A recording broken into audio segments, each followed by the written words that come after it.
नमस्कार साथियों, virtual class परियोजना में कक्षा 9वीं विज्ञान की कक्षा में आप सभी का पुनः स्वागत है।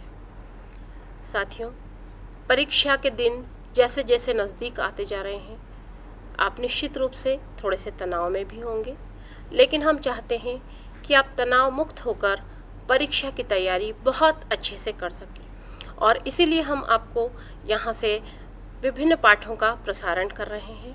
आशा है आप परीक्षा की तैयारी बहुत ही मन लगाकर और कड़ी मेहनत के साथ कर रहे हैं। बच्चों, हम अपने आसपास बहुत से परिवर्तन देखते हैं और हम यह भी जानते हैं कि परिवर्तन प्रकृति का नियम है। जैसे मौसम बदलता है, कुछ दिन पहले बहुत ज़्यादा ठंड थी, अब आप देख रहे हैं थोड़ा थोड़ा मौसम बदल रहा है, कुछ गर्मी सी आ गई है, कुछ दिनों पश्चात और तेज़ गर्मी आ जाएगी। इसी प्रकार मौसम के अलावा बहुत सारे बदलाव हम देखते हैं अपने दैनिक जीवन में। जैसे आप देखते हैं घर में दूध से दही का बनना, लोहे पर जंग लगना, वर्षा का होना, एक छोटा सा पौधा कैसे धीरे धीरे वृक्ष बनता है। इसमें कुछ परिवर्तन बहुत तेज़ी से होते हैं और कुछ परिवर्तन धीमे होते हैं। आज हमारे साथ विषय विशेषज्ञ के रूप में डॉक्टर शोभा चतुर्वेदी हैं। नमस्कार। वे आपको भौतिक और रासायनिक परिवर्तन के बारे में और विस्तार से बताएंगे।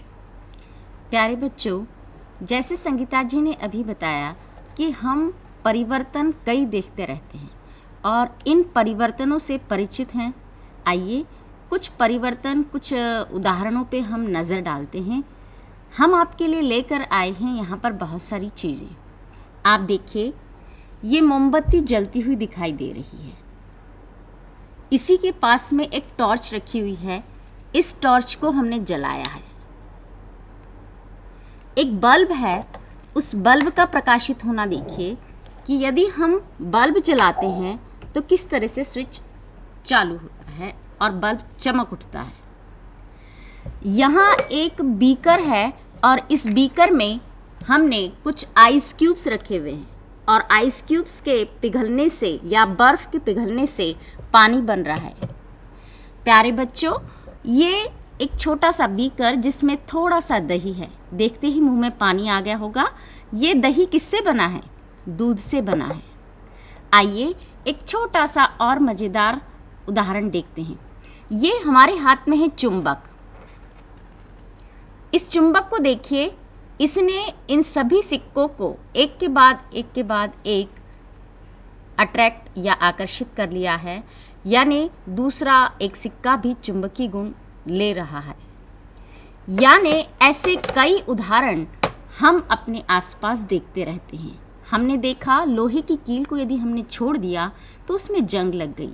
हम यदि अब इस मोमबत्ती को बुझा दें या इस बल्ब को बुझा दें, क्या देखेंगे आप? चलिए बल्ब बुझा देते हैं। कोई परिवर्तन नज़र आया आपको इस बल्ब की संरचना में या इसके अंदर जो कोई फिलामेंट लगा हुआ है उसमें? चलिए हम मोमबत्ती बुझा देते हैं। मोमबत्ती बुझाने के बाद क्या होगा?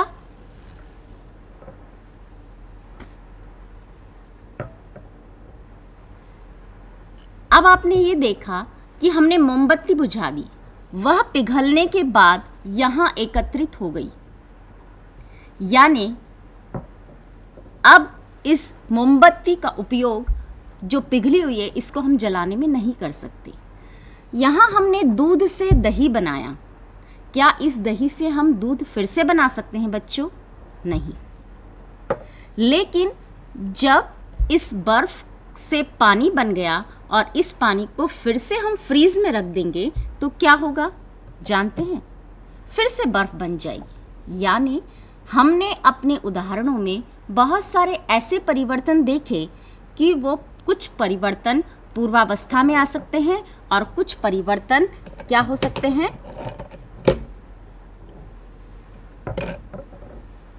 पूर्वावस्था में नहीं आ सकते। अभी हमने देखा मोमबत्ती का जलना, बल्ब का प्रकाशित होना, बर्फ से पानी का बनना और किसी भी पदार्थ में, लोहे में चुंबकीय गुण का उत्पन्न होना या दूध से दही, पनीर, मक्खन का बनना। यानी हमारे आसपास हम ऐसे कई उदाहरण देख रहे हैं, कई परिवर्तन देख रहे हैं। यदि हम इन परिवर्तनों पर विस्तार से देखें, चर्चा करें, तो हम ये पाएंगे कि ये परिवर्तन दो प्रकार के हैं। कुछ परिवर्तन ऐसे हैं जो कि नए पदार्थ का निर्माण करते हैं, उनकी अवस्था परिवर्तित हो जाती है, साथ ही उनकी पहचान भी बदल जाती है। लेकिन कुछ परिवर्तन, जैसे हमने बल्ब को जलाकर बताया, तो क्या हुआ, उसकी पहचान भी परिवर्तित नहीं हुई, उसे हम पुनः पूर्वावस्था में भी ला सकते हैं और कोई नया पदार्थ भी निर्मित नहीं होता है। तो हम इन परिवर्तनों को बच्चों दो प्रकार से वर्गीकृत कर सकते हैं। ये परिवर्तन देखिए और आप नोट भी कीजिए।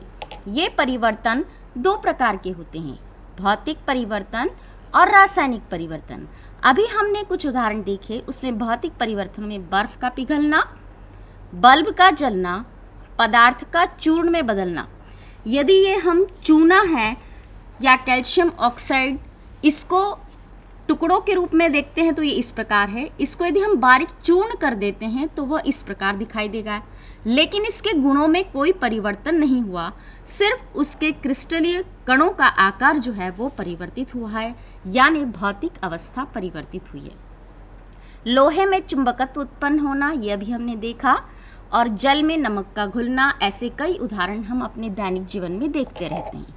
रासायनिक परिवर्तनों में दूध का फटना, यदि दूध है उसका फट जाने के बाद पनीर में बदलना या दूध का दही में बदलना, ऐसा हम कई बार देखते हैं। लोहे पर जंग लगना, मोमबत्ती का जलना, भोजन का पचना और फलों का पकना।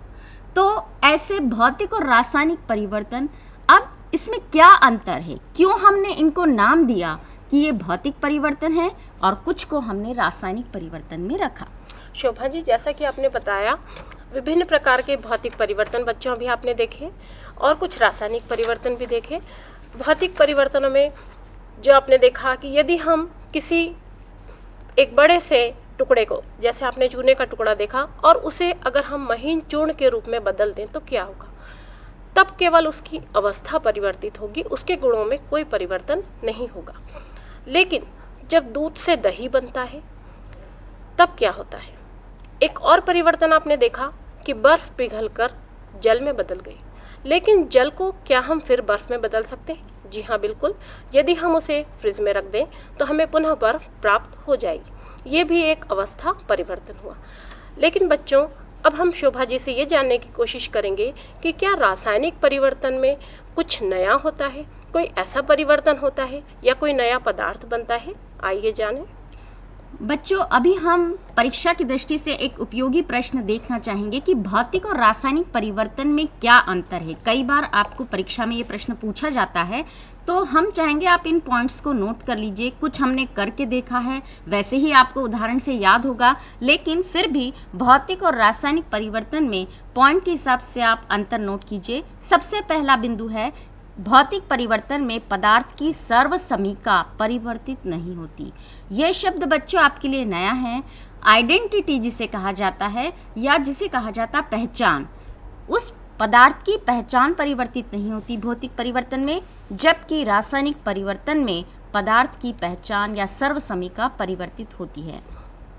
भौतिक परिवर्तन में कोई नया पदार्थ निर्मित नहीं होता, जबकि रासायनिक परिवर्तन से नवीन पदार्थ बनता है।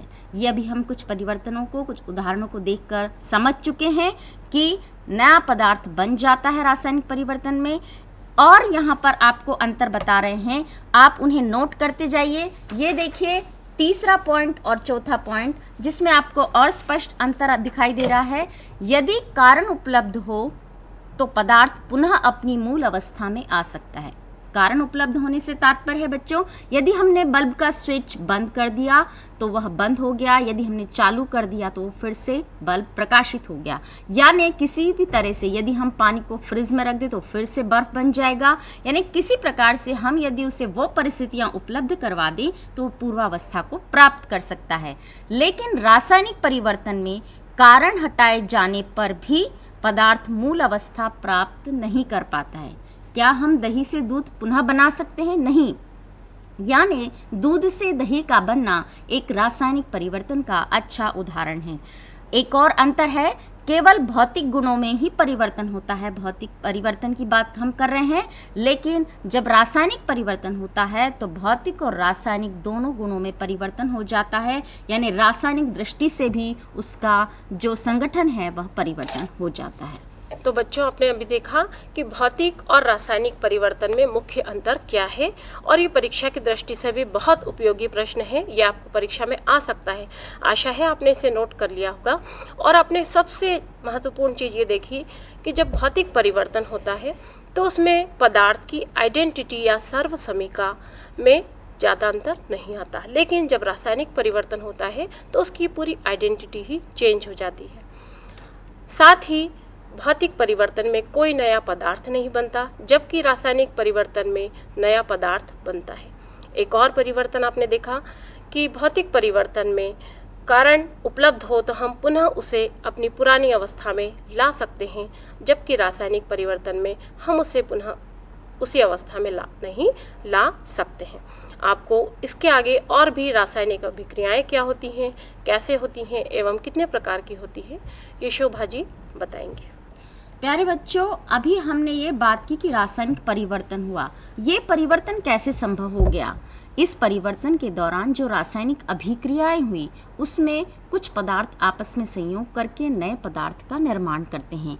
यानी रासायनिक अभिक्रिया क्या है, इसको यदि हम परिभाषित करना चाहें तो हम इस प्रकार से लिखेंगे कि रासायनिक अभिक्रिया एक ऐसा प्रक्रम है जिसमें क्रियाकारी पदार्थों के पुराने आबंध टूटते हैं एवं उनके बीच नए आबंध बनने से नए पदार्थ का निर्माण होता है। आबंध का मतलब है बॉन्ड, केमिकल बॉन्ड की हम बात कर रहे हैं। रासायनिक आबंध होता है, हम अणु, परमाणु, यौगिक, मिश्रण तत्व की विस्तार से चर्चा कर चुके हैं बच्चों, और रासायनिक आबंध की भी चर्चा कर चुके हैं। तो हम ये जानते हैं कि किसी भी पदार्थ में कोई बंध होता है तो जब नया पदार्थ बनेगा तो निश्चित रूप से उसमें उपस्थित पुराने बंध टूटते हैं और नए आबंध बनते हैं, नए पदार्थों के बीच में, नए तत्वों के बीच में, और उसी से नए पदार्थ का निर्माण होता है।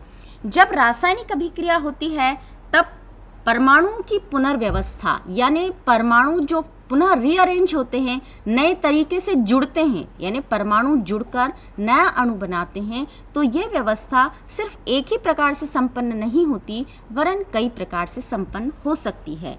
इसके हम उदाहरण यहाँ पर अभी देखेंगे। विभिन्न प्रकार की रासायनिक अभिक्रियाओं की हम बात कर रहे हैं बच्चों, और ये कौन कौन सी अभिक्रियाएं हैं आइए नोट करते हैं। विभिन्न प्रकार की रासायनिक अभिक्रियाएं हम चाहेंगे आप भी इसी प्रकार का चार्ट बनाकर अपनी नोटबुक में लिखें ताकि परीक्षा की दृष्टि से आपको याद करने में सुविधा रहे। रासायनिक अभिक्रियाओं को हमने देखा कि 5 प्रकार की जो आपके कोर्स में है उनको हमने लिया है। पहली है समावयवीकरण अभिक्रिया, दूसरी है वियोजन अभिक्रिया, तीसरी है संयोजन अभिक्रिया, चौथी विस्थापन और पांचवी ऑक्सीकरण व अपचयन। इंग्लिश में इसे कहा जाता आइसोमराइजेशन, इसे किया जाता डिसोसिएशन, कॉम्बिनेशन, डिस्प्लेसमेंट और एक है ऑक्सीडेशन और रिडक्शन। इस प्रकार हम कई प्रकार की रासायनिक अभिक्रियाओं के बारे में जानते हैं। अणुओं का पुनर्विन्यास किस प्रकार होता है ये हम अभी देखेंगे। सबसे पहले हम उदाहरण लेते हैं समावयवीकरण की अभिक्रिया का।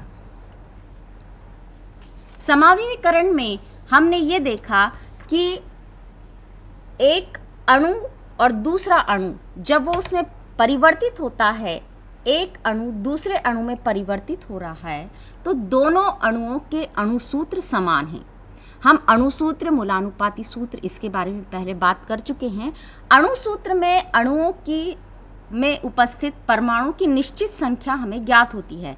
जैसे इस उदाहरण को देखते हैं। समावयवीकरण अभिक्रिया आपको यहाँ दिखाई दे रही है। ये हमने सूत्र लिखा है अमोनियम साइनेट का। अमोनियम साइनेट में देखिए NH4CNO, यहाँ पर नाइट्रोजन के आपको 2 परमाणु, हाइड्रोजन के 4, कार्बन का 1 और ऑक्सीजन का 1। इस तरह से अमोनियम साइनेट में आपको परमाणु में, अणुसूत्र में इतने परमाणु आपको दिखाई दे रहे हैं। जब अमोनियम साइनेट को गर्म किया जाता है तो वह यूरिया में परिवर्तित हो जाता है। यूरिया का सूत्र है NH2CONH2, यानी आप यहाँ पर अमोनियम साइनेट में और यूरिया में ध्यान से देखिए, परमाणुओं की संख्या को गिनिए, काउंट कीजिए। यहाँ पर नाइट्रोजन हमने देखे थे 2 है, यहाँ भी 2 मौजूद हैं। यहाँ हमने हाइड्रोजन 4 देखे थे, यहाँ भी 2 यहाँ और 2 यहाँ, कुल कितने हो गए 4। कार्बन इधर भी एक था, यहाँ भी एक है, ऑक्सीजन इधर भी एक था, यहाँ भी एक है।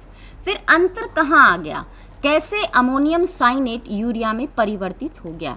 तो आप यहाँ देख रहे हैं कि जो कार्बन, नाइट्रोजन और ऑक्सीजन के बीच में बंध है, ये बंध इस तरह से टूटे हैं और इनका पुनर्विन्यास हुआ है, यानी रीअरेंजमेंट हुआ है। केवल उनके बॉन्ड टूटकर नए तरीके से जुड़े हैं और इस प्रकार रासायनिक अभिक्रिया संपन्न हुई है।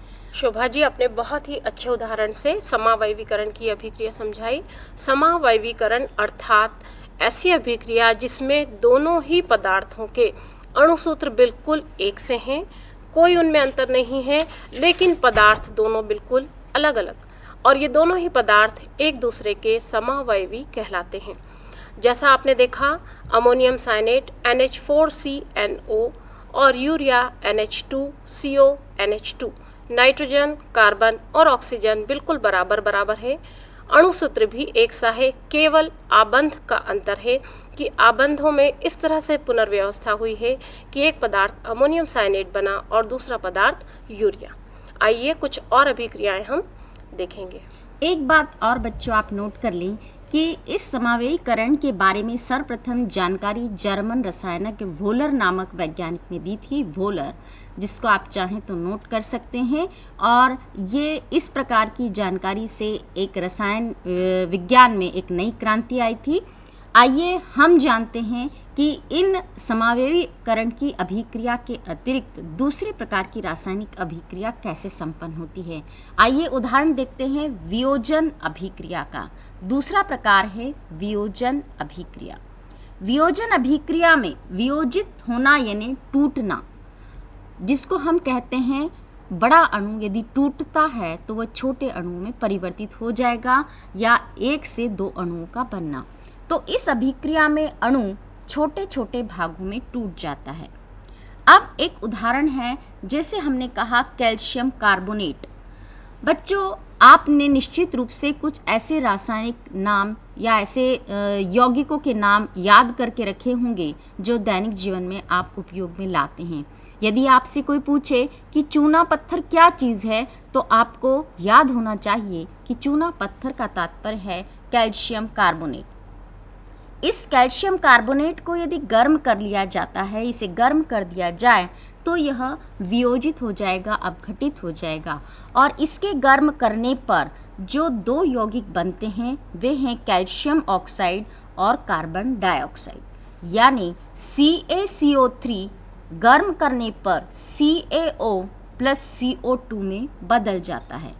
या कैल्शियम कार्बोनेट से कैल्शियम ऑक्साइड और कार्बन डाइऑक्साइड बना है। यहाँ पर अणु 2 छोटे अणुओं या 2 छोटे कणों में विभक्त हो गया है।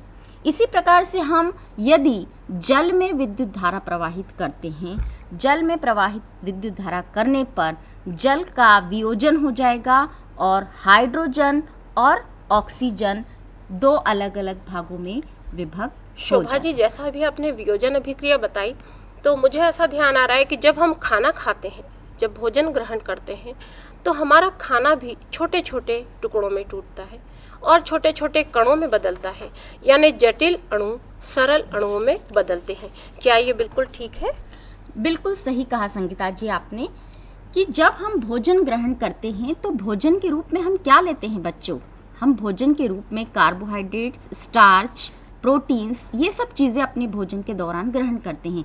इसमें स्टार्च या कार्बोहाइड्रेट्स के रूप में हम अनाज है, प्रोटीन्स के रूप में हम दालें, ये सब चीज़ें जब ग्रहण करते हैं और शरीर में उसका पाचन होता है, तो पाचन के दौरान ये छोटे छोटे अणु में विभक्त हो जाता है। जैसे कार्बोहाइड्रेट शुगर के रूप में परिवर्तित होता है, उससे हमें ऊर्जा प्राप्त होती है। या प्रोटीन्स को देखते हैं तो प्रोटीन्स छोटे कणों, एमिनो एसिड्स वगैरह में परिवर्तित हो जाता है।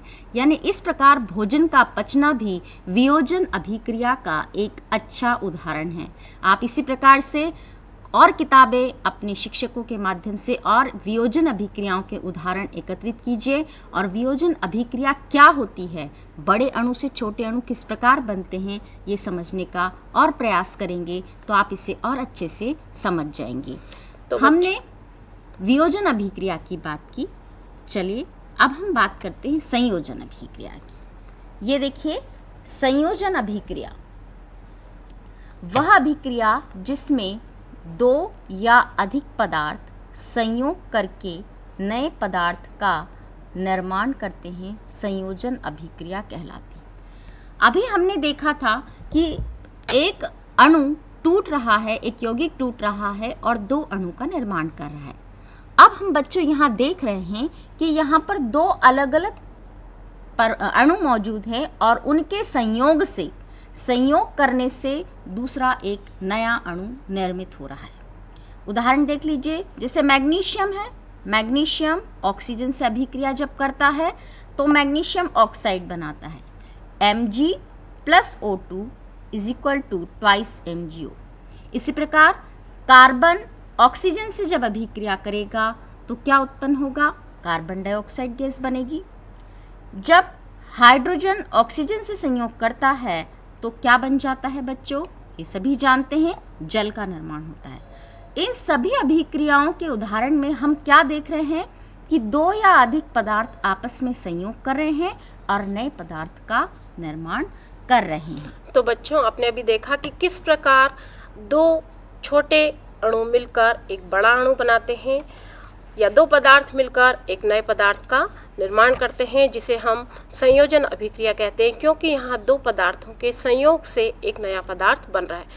आपने जो उदाहरण देखे, मैग्नीशियम ऑक्साइड, मैग्नीशियम और ऑक्सीजन से मिलकर मैग्नीशियम ऑक्साइड बना। इसी प्रकार हम और भी धातुओं के साथ यदि ऑक्सीजन की क्रिया कराएंगे या अन्य धातु एवं अधातुओं की क्रिया कराएंगे तब भी हमें नया पदार्थ प्राप्त होगा और वो अभिक्रिया संयोजन अभिक्रिया ही कहलाएगी। आइए देखें और भी आगे कौन कौन सी अभिक्रियाएं शोभा जी आपको पढ़ाने जा रही हैं। बच्चों, हम अपने दैनिक जीवन में ऐसे कई उदाहरण देखते हैं जो संयोजन अभिक्रिया के हमारे लिए ज्वलंत उदाहरण हैं। हमारे घर में दीपावली आती है, हम क्या करने लगते हैं, घर की सफाई करते हैं और दीवारों पर वाइट वॉश करते हैं या पुताई करते हैं। ये पुताई जो होती है, इस पुताई में हम सभी जानते हैं हम चूना इस्तेमाल करते हैं। तो ये चूना होता क्या है बच्चों, इसी को आज हम समझा रहे हैं कि दीवार पर सफ़ेदी होती है तो हम चूने से चूने का पानी कैसे बनाते हैं, वो चूने का पानी रासायनिक रूप में क्या चीज़ होती है, और जब इसी पदार्थ को हम दीवारों पर पोत देते हैं तो सूखने के बाद वह पदार्थ रासायनिक रूप में क्या बन जाता है। आइए समझते हैं। इन रासायनिक अभिक्रियाओं का आप नोट भी कीजिए। ये केवल आपके पाठ्यक्रम से ही संबंधित नहीं बल्कि सामान्य ज्ञान से भी संबंधित कुछ बातें हैं जो हम विज्ञान के विद्यार्थी होने के नाते जानकारी रखना आवश्यक समझते हैं। देखिए, संयोजन अभिक्रिया में दीवारों पर सफ़ेदी होने के दौरान क्या होता है। कैल्शियम ऑक्साइड, हम जो बाज़ार से चूना लाते हैं वह कैल्शियम ऑक्साइड बिना भुजा हुआ चूना कहलाता है। जब हम इसमें जल मिलाते हैं तो बन जाता है बूझा हुआ चूना, जिसे हम कहते हैं कैल्शियम हाइड्रोक्साइड या चूने का पानी, और इसी दौरान ऊष्मा भी उत्पन्न होती है। इस कैल्शियम हाइड्रोक्साइड को जब हम दीवारों पर पोतते हैं, कूची से, ब्रश से सफ़ेदी करते हैं, तब वह उस वायुमंडल में उपस्थित कार्बन डाइऑक्साइड से अभिक्रिया करता है और कैल्शियम हाइड्रोक्साइड कार्बन डाइऑक्साइड से जब अभिक्रिया करता है तो वह कैल्शियम कार्बोनेट की परत बना लेता है प्लस H2O बनता है। यानी कैल्शियम हाइड्रोक्साइड ने जो हमने चूने का पानी दीवारों पर सफ़ेदी के लिए ब्रश से लगाया है, वह वायुमंडल में उपस्थित कार्बन डाइऑक्साइड से अभिक्रिया करके कैल्शियम कार्बोनेट में परिवर्तित हो गया। तो इस प्रकार हमने दीवारों पर सफ़ेदी का एक अच्छा उदाहरण लेकर संयोजन की अभिक्रिया को समझा। बच्चों, अभी आपने एक बहुत ही अच्छे उदाहरण से और जिससे कि आपके ज्ञान में भी काफ़ी वृद्धि होती है। सबसे पहले मैडम ने बताया कि बिना बुझा हुआ चूना या कली चूना किसे कहते हैं, कैल्शियम ऑक्साइड होता है। वो कैल्शियम ऑक्साइड जब पानी से क्रिया करता है तो आपने देखा होगा कि जब भी हम चूने को गलाते हैं तो बहुत ज़्यादा मात्रा में ऊष्मा उत्पन्न होती है। ये एक ऊष्माक्षेपीय अभिक्रिया भी है और साथ ही संयोजन अभिक्रिया तो हो ही रही है। यहाँ कैल्शियम हाइड्रोक्साइड बना जिसने वायुमंडल की कार्बन डाइऑक्साइड से क्रिया की और कैल्शियम कार्बोनेट बना लिया, जो कि हमें दीवारों पर सफ़ेदी के रूप में दिखाई देता है। आइए अब और भी रासायनिक अभिक्रियाओं के बारे में हम जानेंगे। बच्चों, अभी हमने समावेयीकरण की अभिक्रिया, संयोजन और वियोजन की रासायनिक अभिक्रियाओं के बारे में चर्चा की। हम अब बात करने जा रहे हैं विस्थापन की अभिक्रिया। विस्थापन यानी डिस्प्लेसमेंट। अभी हमने जितनी भी रासायनिक अभिक्रियाएं देखी या पढ़ी, उसमें हमने किसी भी एक तत्व को दूसरे तत्व से विस्थापित होते नहीं देखा। हमने सिर्फ ये देखा कि या तो दो परमाणु आपस में जुड़े हैं या एक बड़ा अणु दो परमाणुओं में विभक्त हो गया है या दो अणुओं में टूट गया है। आइए हम विस्थापन, जिसमें कि एक तत्व दूसरे तत्व को हटाकर उसका स्थान ग्रहण कर लेगा, इस प्रकार की रासायनिक अभिक्रियाओं पर एक नज़र डालते हैं। विस्थापन अभिक्रियाओं को यदि हम परिभाषित करना चाहेंगे तो कैसे करेंगे? इस अभिक्रिया में क्रियाकारी पदार्थ, यानी जो यौगिक हम अभिक्रिया के लिए लिया है, के एक तत्व को दूसरे क्रियाकारी पदार्थ का तत्व विस्थापित कर देता है। विस्थापित करने से मतलब है, तात्पर्य है कि वो उसे हटा देगा और उसके स्थान पर वह क्रियाकारी पदार्थ का दूसरा तत्व स्थान ले लेगा। उदाहरण है, आप चाहें तो अपने स्कूल में प्रयोगशाला में इस प्रयोग को कर सकते हैं। आप नीला थोथा क्या चीज़ होती है? निश्चित रूप से आपको ध्यान आया होगा, नीला थोथा यानी कॉपर सल्फेट। कॉपर सल्फेट का जब हम विलयन बनाएंगे बच्चों, तो वह नीले रंग का विलयन रहेगा। इसको यदि हम प्रायोगिक रूप में करना चाहें, जो किसी कारणवश हम यहाँ आपको नहीं दिखा पा रहे हैं, हम चाहेंगे कि इस क्रियाकलाप को, इस एक्टिविटी को आप स्वयं करके देखें। यदि हम कॉपर सल्फेट लेते हैं, उसका विलयन बनाकर उसमें दूसरी धातुएं डाल देते हैं, जैसे हमने मैग्नीशियम की एक स्ट्रिप डाल दी, एक पट्टी, या जिंक डाल दिया, या लोहे की कोई कील, आयरन वगैरह डाल देते हैं हम, तो कुछ समय बाद हमें कुछ परिवर्तन दिखाई देते हैं। हमें ये दिखाई देता है कि जो हमने कॉपर सल्फेट का नीला विलयन लिया था वो अब हल्का हो जाता है। हल्का, उसका नीलापन हल्का होने का कारण ये है कि उसमें से कॉपर को हटाकर मैग्नीशियम अपना स्थान या आयरन या जिंक अपना स्थान ग्रहण कर लेता है। तो वह रासायनिक अभिक्रिया कैसे संपन्न होती है, उसे रासायनिक रूप में यदि हम लिखना चाहेंगे तो कैसे लिखेंगे? ये देखिए, कॉपर सल्फेट है, उसका नीले रंग का विलयन होता है। उसमें यदि हमने जिंक धातु डाल दी है, कोई छड़ डाली है जिंक की, तो अभिक्रिया होती है, कॉपर के स्थान पर जिंक आता है और कॉपर सल्फेट से जिंक सल्फेट का निर्माण होता है और कॉपर मुक्त हो जाता है, यानी धातु रूप में वो अलग हो गया। ये कॉपर जिंक के ऊपर एक परत के रूप में जमने लगता है, यानी जो विलयन था वह तो रंगहीन हो गया जिंक सल्फेट बनने के कारण, और उस जिंक धातु पर कॉपर की पतली परत चढ़ जाती है। इसी प्रकार से यदि हम कॉपर सल्फेट के विलयन में लोहा, कोई वस्तु, लोहे की कोई वस्तु या कील वगैरह डाल देते हैं, तो उससे भी यही होता है कि फेरस सल्फेट बन जाता है और कॉपर अलग मुक्त हो जाता है। यहाँ पर हमने रासायनिक अभिक्रिया किस प्रकार लिखी जाती है हम पहले बता चुके हैं, फिर भी एक बार और स्पष्ट कर दें कि कॉपर सल्फेट के साथ AQ लिखने का तात्पर्य है एक्वस, यानी जलीय विलयन है उसका। यहाँ जिंक के साथ S लिखने का तात्पर्य है कि ये ठोस अवस्था में है।